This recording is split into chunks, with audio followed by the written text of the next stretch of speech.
Bylsma joins us now. He's written a very interesting book, and he's the perfect guy to do it, and we're going to explain why in this interview. It's called The Simplified Short Bible, a short chronological summary of the Old and New Testaments.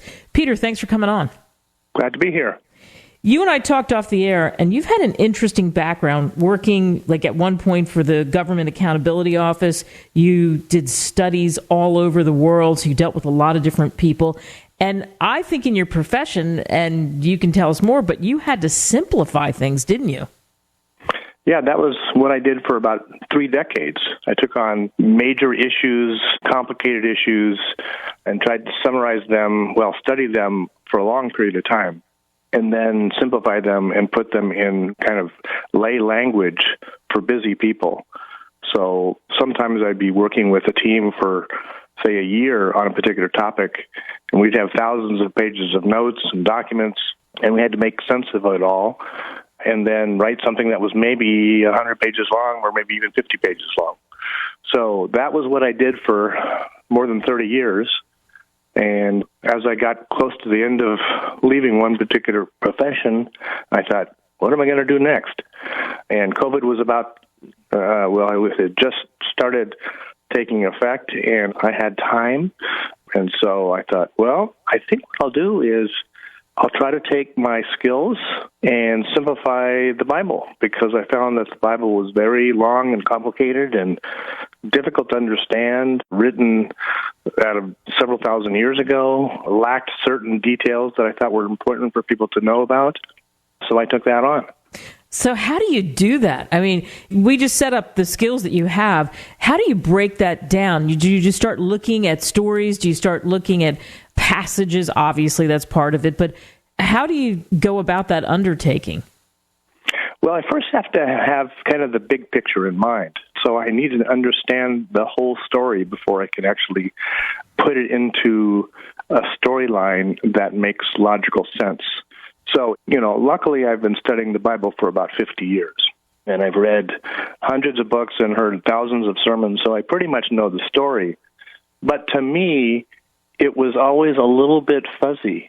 It was like having the pieces of a puzzle spread out on the table and not really understanding how they all fit together. Plus, there was no box to look at to figure out what it was I was trying to put together. So I actually had to study the Bible in a different way and think about what are the themes here and what's the storyline, what's the plot, who are the characters, how does it all fit together.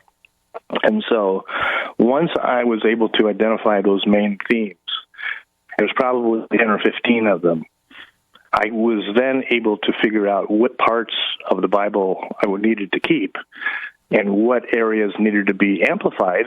For example, between the Old Testament and New Testament, there's about 400 years where nothing is described. And to a normal person who is reading a book, they start at the beginning and they read it to the end. But that's not the way the Bible was put together. There's 66 separate books that all got put together in a very unusual order. And so I had to understand those themes and then figure out what that flow was, and then fill in the gaps. So that 400 years between Old Testament and New Testament, the Greeks came around, the Romans came around, and people at that time knew that, but we didn't have that knowledge. So that was totally left out of the Bible. So I had to fill in those kind of gaps. And I also had to explain some of the key concepts that people at that time knew, but we don't know it. For instance, in both the Old Testament and the New Testament, there's a reference to helping people by heaping burning coals on their head. Well, we don't know what that means. It actually is a good thing, but we think of it as somebody who's trying to burn somebody else or do them harm. It's not like that at all. So I needed to see those themes and then explain them in a way that a person who was not familiar with the Bible would understand. Yeah, the burning coals. Boy, you're right. That's absolutely what you think of when you, what do you think of when you think of that? So you're not going to tell us everything, but it's too much suspense here. What does that mean? The heaping burning coals? Yeah. Well, so it was in the context of helping somebody. Like your enemy wants you to do something and says, if they ask you for your shirt, give them 2 shirts. And by doing this, you're heaping burning coals on their head. Well, at that time, people were making fires for warmth out of coal or, kindling. But when a person was running out of coals, they would go to other people's homes and say, "Can I borrow some coals?" And eventually, you had enough to get your fire going. At that time, they carried things on their head, like they do now in many parts of the world. Sure. That's what they do. So when you heap burning coals on their head, you're actually giving them lots of coal for their fire, so they don't have to go around to lots of people. So it's a really extravagant way of treating somebody who's actually your enemy, which is, love your enemy. I mean, that's one of the themes in the Bible. So the heaping burning coals is actually loving your enemy in an extravagant way. And by doing so, it actually causes that enemy to think, what's going on here? Why am I treating this person in a bad way? And it actually can result in a more peaceful relationship between the two parties.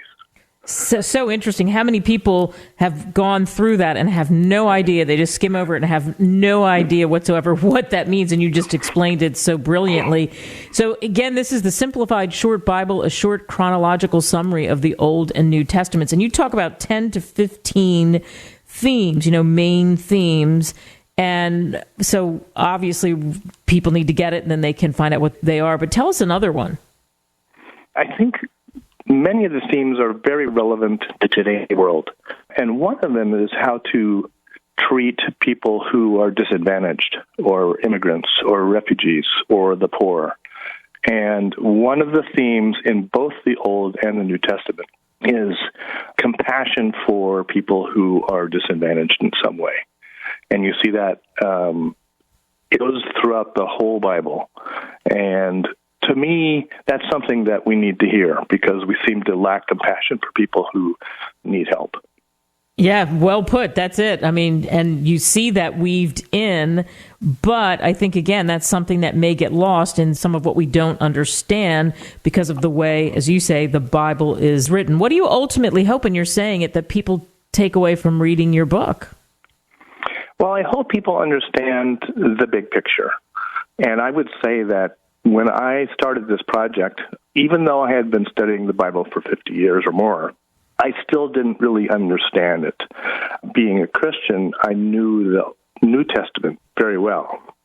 But the Old Testament kind of was like little bits and pieces that seemed to relate to the New Testament, but it really didn't hold together. And so when I did this, when I took this project on, I ended up seeing a logical flow of ideas that unfolds over time. And it begins at, it has a definite beginning, it has a definite end. We haven't gotten to the end yet, but these themes kind of unfold over time, over several thousand years with lots of different characters. And I want people to see what those themes are. I didn't get them. My parents were involved in Christian ministry, non-denominational ministries of various types all over the world for more than 60 years. And I would say that they did not understand all of it. They focused mainly on the New Testament and the person of Jesus and what happened to him and how he can change people's lives. But they didn't see the big picture in other areas. It's a little bit like going into a movie that's 3 hours long, and you come in and only see the last hour. You've missed the first 2 hours, and you can still kind of get a sense of what the story is about, but you miss the richness and the connections to the past. And so I'm hoping that by having a shorter book that is written in chronological order and explained, has some of the important things filled in, so a person who's never kind of read the whole Bible will see these themes and see the flow of ideas and finally get the big picture.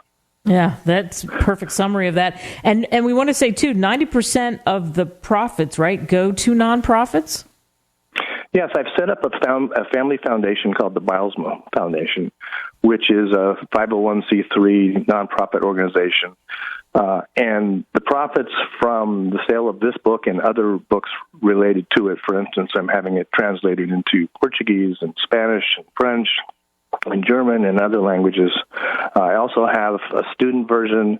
There's also a longer version, not the simplified Short Bible, but just called the Short Bible.